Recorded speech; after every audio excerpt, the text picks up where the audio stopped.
Carrie is entering Billy's world, the politician guy, and she plays the part. She's there at every speech, and she also puts the right style on. It's very clear that she's not that into it.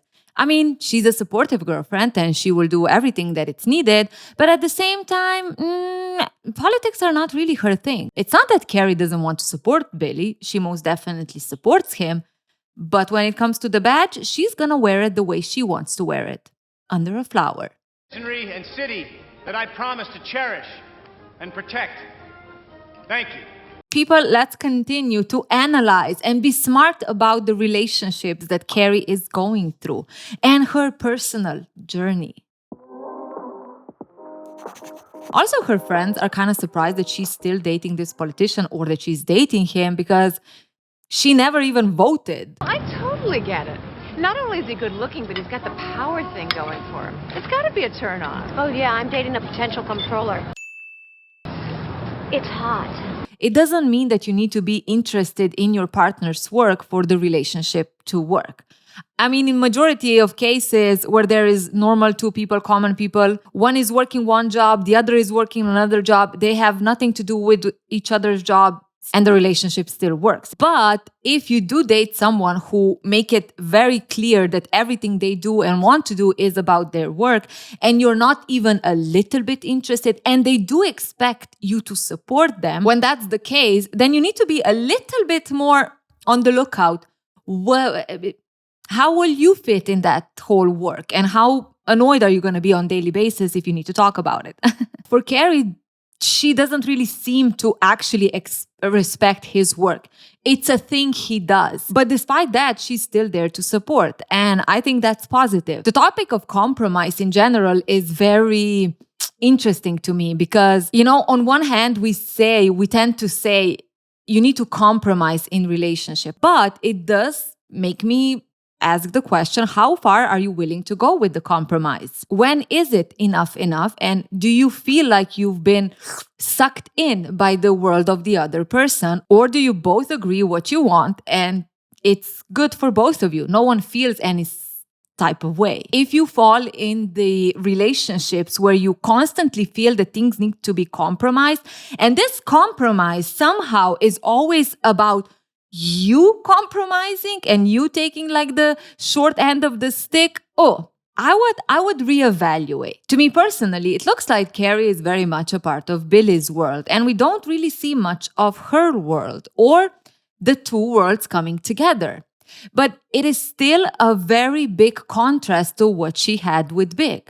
You see, Big never included her in his work. In general, it was very separated, his relationship with Carrie versus everything else. So she always struggled to feel like she is a part of Big's world, like he makes some kind of space for her. While Billy is someone who makes space, seemingly though. I have to be honest. From my point of view, it does look like Carrie fits into Billy's world because Carrie fits into Billy's world. Carrie makes sure she fits in. She makes sure she is there when he needs, and she makes sure that she plays the right part. The whole relationship, at least at this point, looks very, transactional almost. Billy knows what he wants, and because he knows what he wants, he tells Carrie what he wants, and Carrie knows how to then make sure that she is accepted. It does look a little bit that she is struggling with keeping her own individuality in it. Now, we cannot ignore that fashion and style is not like a part of Carrie's identity. This is how she expresses herself. I don't think I ever saw her in a two-piece suit. Maybe I'm wrong, but something was just looking like it seemed that she's changing a little bit her style. Despite changing her style to be more politician girlfriend appropriate, she still puts a big flower on. And I think many of us express ourselves through style, through fashion, if we have the money. I mean, when you're trying to save money, those leggings 5 years old are totally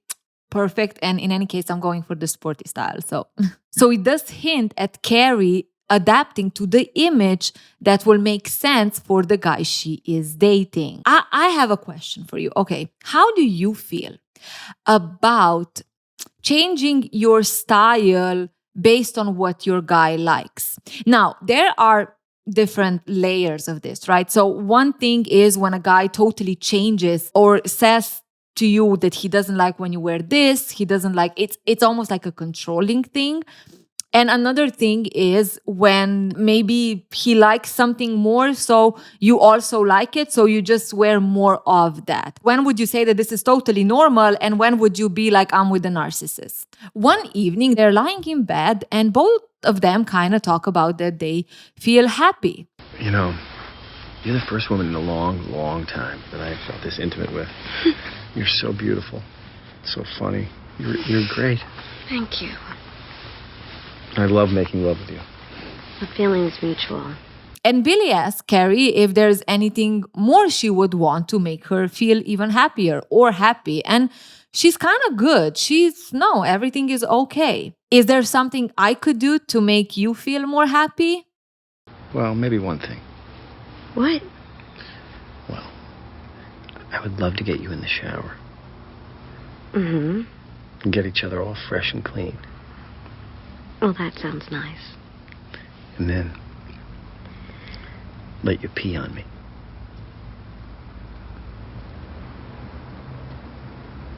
Politicians, am I right?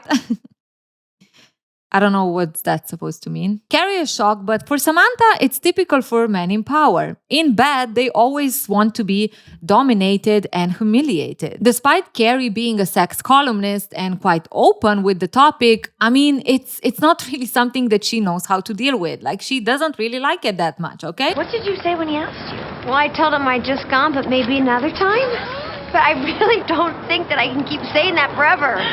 Well, why not? He's a great-looking, rich political prince. Oh, sure. It's practically a fairy tale, The Princess and the Pea.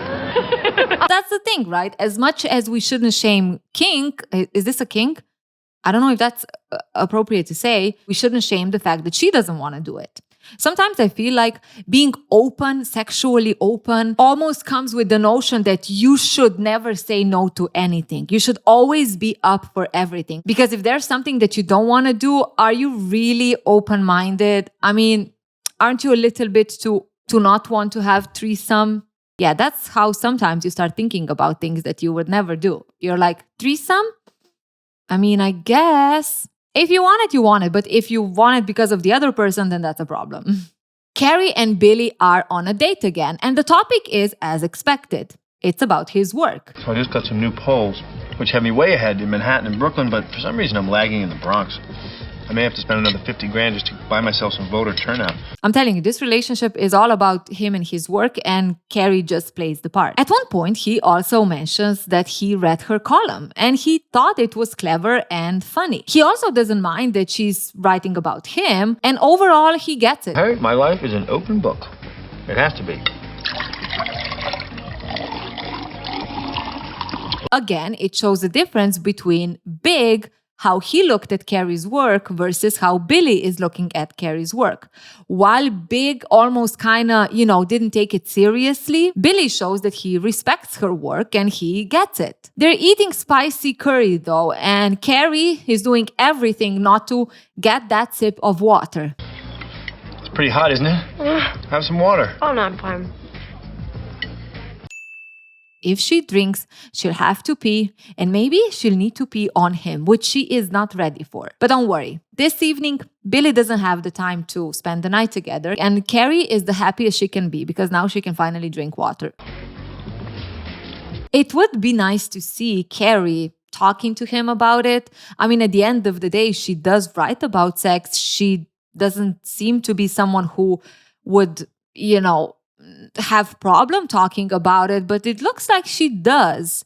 Maybe she's struggling with the fact, should I conform to this want that he has, or should I stick by my boundaries and what I want? And because she doesn't really want to, talk about it or put that on the table, she does everything to avoid the topic even coming up again, or the possibility that she needs to do it.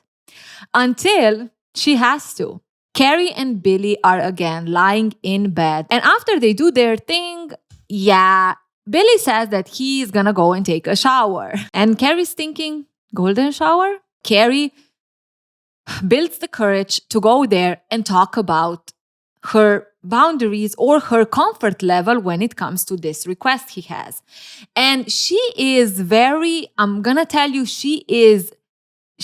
it's funny, but she's very good at it. Like, she doesn't deny or anything. She just very understandably says that that's not really something that she's into. I've been giving this peeing thing a lot of thought, and while I think it's totally fine that that's what you're into, it's just never really been my thing. Oh, yeah? Yeah, so I thought instead, maybe you could close your eyes and I could dribble warm tea on you. That might feel good. Or they can listen to dripping water while they have sex. Like, she is very open to talk what would be the right solution, but she is holding her boundary, standing by the fact that that doesn't make her feel comfortable. And despite doing everything that he wants, this is not something that she's willing to do. You know, when people don't really do well with not getting what they want, it will show when you're not gonna get them what they want. You see, Billy suddenly changes his tune. He doesn't say anything to what Carrie was just saying. He just opens the curtain and says, you know, your sex column, my team or the people at the campaign didn't take it as good as I did. What does that mean? Well, they thought it was really funny and clever, but that it was a lot about sex. They don't think it's such a good idea for me to be dating a sex columnist so close to the election. Are we surprised? Are we surprised? Let's refresh a little bit. This is the guy that forced her into dating him, right? He couldn't take no for an answer. And despite thinking that, oh, he's so persistent and he's so into her, no, he was just going after what he wanted. The whole relationship, like I said now a couple of times, is very transactional. It works because Billy is clear with what his expectations are, and Carrie can then do what he wants, which in return gets Carrie the affection, the validation. We see through their interactions that he always says to her how great she is, how good she is, how mad he is about her. And that's that transaction that I'm talking about. For him, he wants someone that is, supports him at these events, is there by him. But then also in the evenings, they can share the time together, while Carrie wants someone who appreciates who she is and sees her as being good enough. That's the transaction that they are giving to each other. But the second Carrie sets a boundary, the second she doesn't give to Billy what he wants, the transaction's not working anymore. Billy is the prime example of someone who shows you who they are when you set boundaries and how much do they actually respect who you are. It's not even appropriate for them to date because she's a sex columnist. Now, honestly, I do not know. I think this is also writing, right? The fact that he didn't try to push her into it, it's interesting, but it does seem that maybe for the first time he actually heard what Carrie was saying and he was like, okay, she's not going to do this, so let's just end it. Which, on the other hand, also begs the question, what role did Carrie even play for him? It does also look like Billy might have been with Carrie because he saw her as someone being quite open, especially writing a sex column. So maybe he was like, she would be more acceptive of what I actually want in bed. So when it was clear that she's not going to do it, he's like, okay, this is whatever. I don't even have time for this. But here's the thing. This time, Carrie does not budge. Now, side note, it does seem like Billy is breaking up with her. It's not smart to date someone, and it looks like that's that. And Carrie doesn't really fight it back. She's not like, oh, I'm sorry, we can do this, blah, blah, blah. She's also like, oh, this is how we're doing things. Now you're shaming me for my work. I'm really happy that she didn't go into, oh, do you really think, like trying to understand it or trying to, oh, I'm going to pee on you or whatever. I like that she was just like, okay, so this is it. And at the end of the day, she did have a little bit of a revenge. And I decided then and there that my bravest political act would be to tell the truth.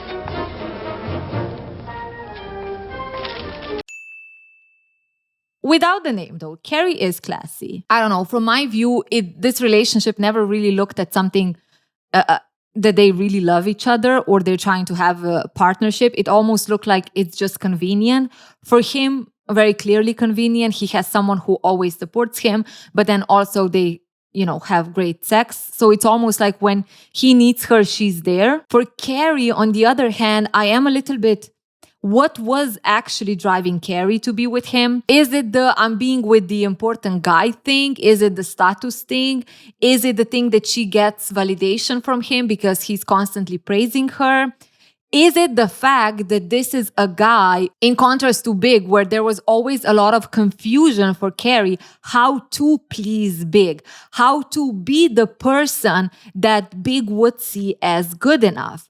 Billy is very clear, and Carrie can fulfill that, while Big was very, mysterious about. She had to figure on her own what does work with Big, what doesn't work with Big, and then based on that kind of try to conform herself. While with Billy, it's almost like, oh, I know exactly how to do this and this feels good. Though both are hinting at her not being really herself or trusting her own individuality, being her true self, but also being someone who will get the praise from someone like Big, for example. And from my personal perspective, that's the thing. That's how it is.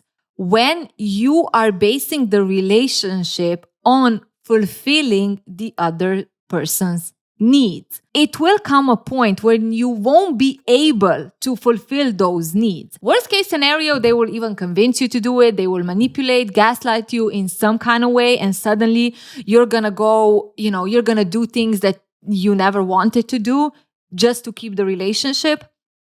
And in best case scenario, the relationship will just end because it was based on fulfilling a need. So if you're not fulfilling that need, then bye-bye. But all in all, good for Carrie. I like that small revenge at the end. Maybe I'm petty, probably. But it was kind of interesting, this whole relationship and how it panned out. For me personally, I do see it as a clear example of a relationship that it's nothing else but based on what one person wants and the fact that the other person is willing to do it until you cannot do it anymore. But the underlying thing that Carrie is struggling with the whole time is her own individuality, trusting her own individuality and feeling good enough being herself. And I do think that the fact that she could do exactly what Billy wanted and that gave her the praise made her not really feel like she's losing herself or her individuality, because it was more important to get that validation and appreciation from the guy that she is good enough. If that validation wasn't there, I think she would quickly feel like, oh, this is not for me, I cannot be myself and blah, blah, blah. But somehow, because she was getting that validation, in my eyes, it almost seems like that was the, the compromise. Yes, I'm drinking out of a measuring cup for baking because I don't have a big glass. Carrie is single again, bis, and she and her friends go to brunch. By the way, I love brunch. I really, really like brunch. But why the F is it so expensive? I just cannot anymore bring myself to pay like 30 euros for a brunch. So apparently in that time, we have also some history lessons. People would announce their weddings in a newspaper. On one hand, you have funerals. On the other hand, you have weddings. And as Charlotte is going through the latest announcement, they all feel the same. Okay, I've got a big rock on my finger. Now I can stop pretending to care about my career. Until recently, the bride had a life of her own. You know who those women marry? The Roman numeral guys. Charles Duffy Anderson IV. Ding, ding, ding. And it's all fun and games until Charlotte comes across the announcement that no one wants to talk about. What was that? Nothing. I mean, if someone jumps like that and doesn't want to show, we want to know, okay? We want to sip that tea. It is Mr. Big and Natasha. Now, Carrie is visibly a bit, shocked by it, not shocked by it, like she expected it. And despite her friends being very compassionate and sad and kind of looking at her like, are you okay? Carrie reassures them that she is okay. She knew this is gonna happen. Like they were engaged and there it is. They're married now. I just don't understand why their wedding gets to be like a short story. Why not just an announcement? I mean, what's next? Big and Natasha the movie? Funny though, there is a movie about Big and Carrie, so... Carrie goes home and we see Charlotte going with her. They enter Carrie's apartment and Charlotte is hesitant to leave her alone because, it kind of sucks. She just saw the announcement of Natasha and Big getting married or being married. And at the end of the day, she knows that Carrie is going to read this story because how could you not read the story? So isn't it better if they just do it together? They start reading, or Charlotte starts reading the announcement, and for Carrie, this is clear. There's no Big in it. This is all Natasha. You know what? I don't hear Big anywhere in this article. Natasha's calling the shots and he's just along for the ride. You kind of get it, okay? This is a man that she sees as her true love, marrying another woman that she sees out of her league, I guess. And, it's not fun hearing how perfect this wedding is and how small it was, intimate and blah, blah, blah. And it almost feels like this is her coping mechanism, right? She's trying to present it as, or see it as Natasha driving the wheel. Natasha is playing Big in somehow. This is all about her. There's no Big in it. I think it gives her a bit of comfort to see as though Natasha is this wicked woman who trapped Big and, he doesn't even recognize how bad she is for him until there's Big in this wedding. And as she walked down the aisle, a saxophone played When a Man Loves a Woman. Well, that's tacky. No, that's Big.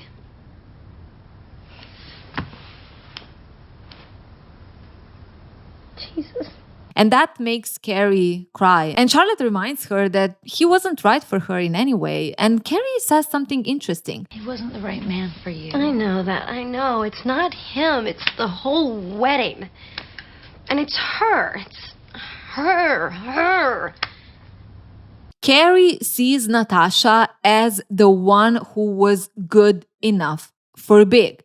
She checked the boxes that Big was looking for in a woman, his true love, his wife in this case. She herself was always trying to be good enough for Big, and she didn't really know how to be good enough for him. She comforted herself with looking at Big as being someone who is afraid of commitment. So it has nothing to do with Carrie and her being good enough. But now there is Natasha, the person that was good enough for Big to not even be afraid of commitment. That is what hurts Carrie. The fact that there was someone good enough. Natasha is reminding her or showing her that no, you just weren't good enough. For Carrie, Natasha is almost proof that Carrie is not good enough, something that she always struggles with. And she especially struggled with being with Big and trying to be good enough for him. Carrie also gives us an inside look into what she values and appreciates, or not so much what she values and appreciates, but what she believes also is the thing that should be valued in some way. She's shiny hairs, style section, Vera Wang, and I'm, the sex column they run next to ads for penile implants. In these moments, we do see that Carrie does feel some type of way not being part of the rich, not being wealthy. It is something that makes her feel worse about herself. And we cannot deny that there is an outside influence, societal influence that makes us feel if we don't have enough money, right, or financial success, we are less in the society. I mean, I talked about it in the other series that I'm doing, which is analysis of more society and how we work in a community and so on, the whole thing of what do we actually value, right? We do value and we do see people who have money to be the ones who are worth. And it heavily impacts our sense of worth. Her whole problem with Natasha is that Natasha is representation of what is conventionally accepted as more valuable in society. Right? She is young, she is good looking, she is wealthy, she does a serious type of work, while Carrie is a representation of someone who is just normal, trying to live their life and writing a sex column, right? Being different almost, challenging what is valuable in society. For example, the whole sex column thing, right? In those times, it's so weird to say that, but it was a bit eccentric and also courageous to see someone being so comfortable talking about sex. Like the whole Sex and the City series, I remember when it first came out, just the title was insane. Like, oh my God, they just put that on TV. Now, maybe I'm from more conservative areas or parts of the world, but it wasn't such a normal thing as you would see it today. So she was, like the whole show was challenging the norms of what society sees as valuable and so on. And it opened topics about relationships and sex and blah, blah, blah. So Carrie is representation of that.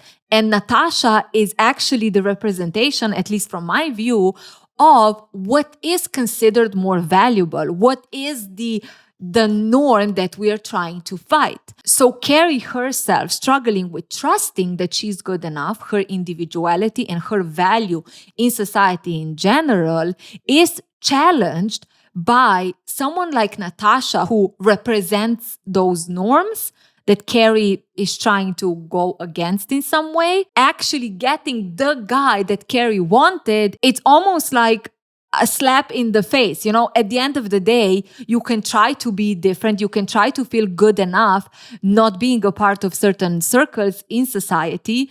But is that really good enough? Even if you try to believe it, at the end of the day, look what you're seeing.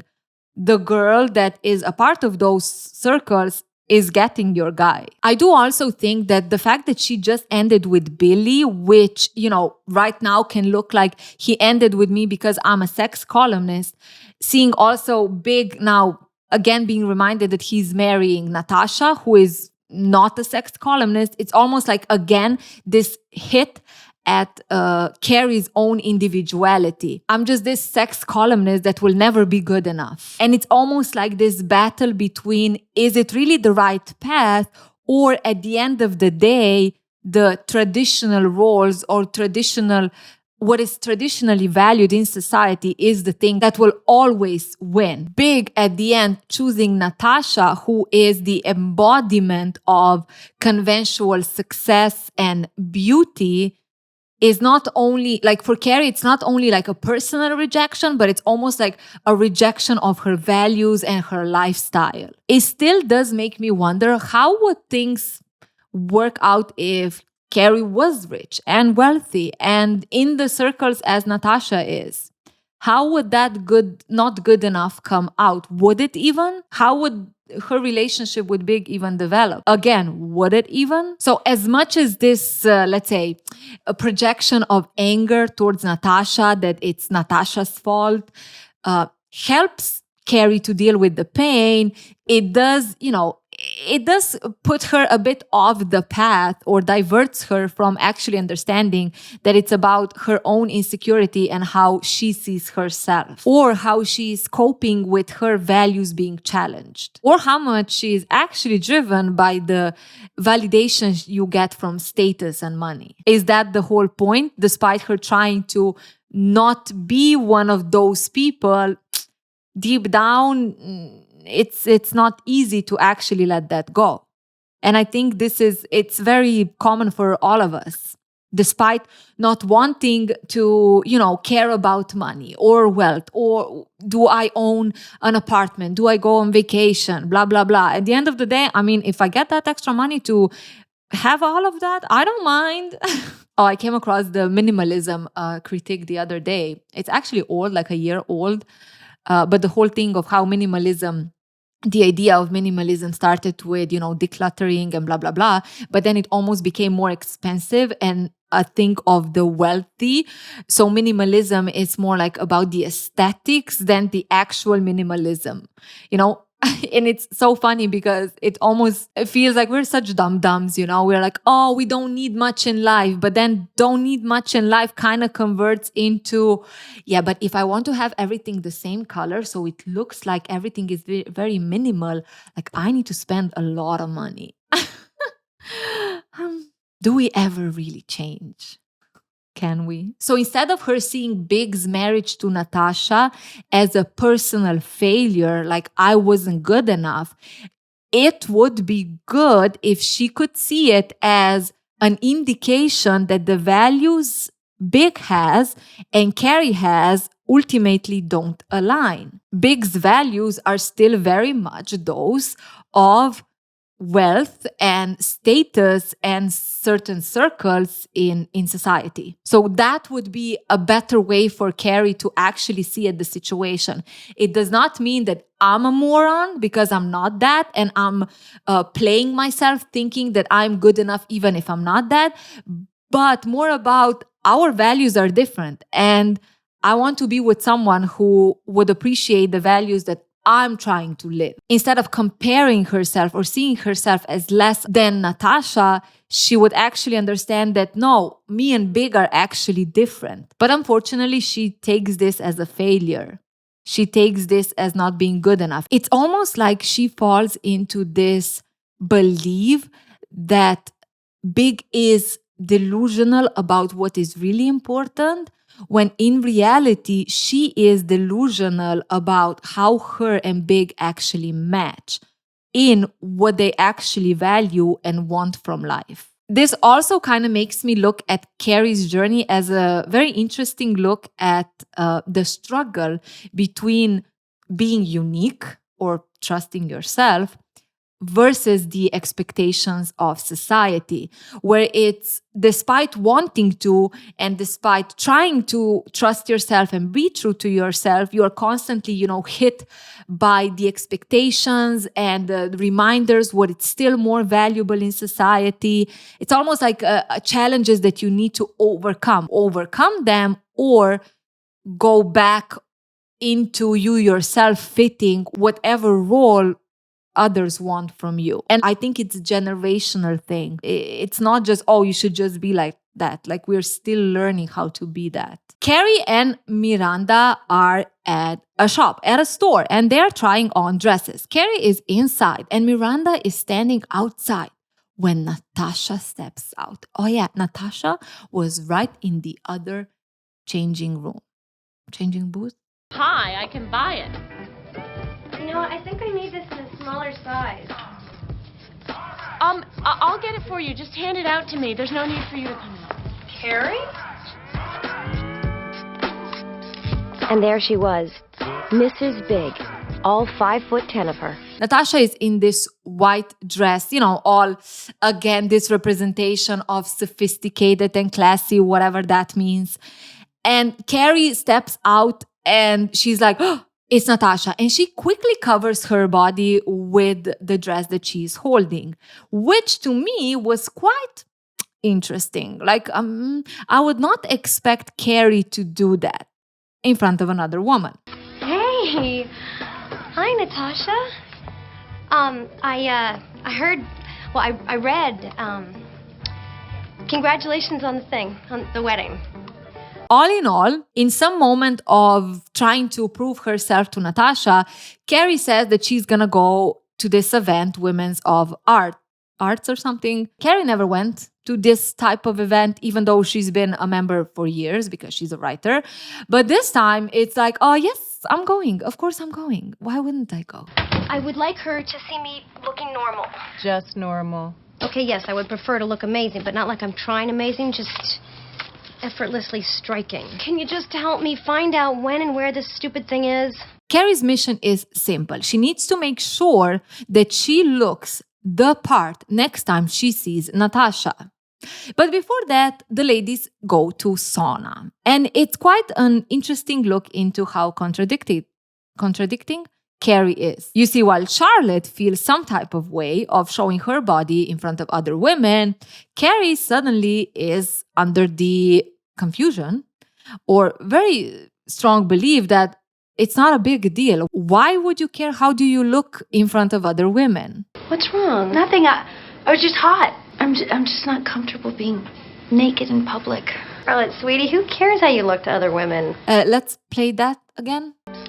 And there she was. Carrie goes shopping again, but this time it's not just a purchase to feel better about herself. This time is a purchase that would make sure Natasha sees how good Carrie actually is. I need these for the Witta luncheon.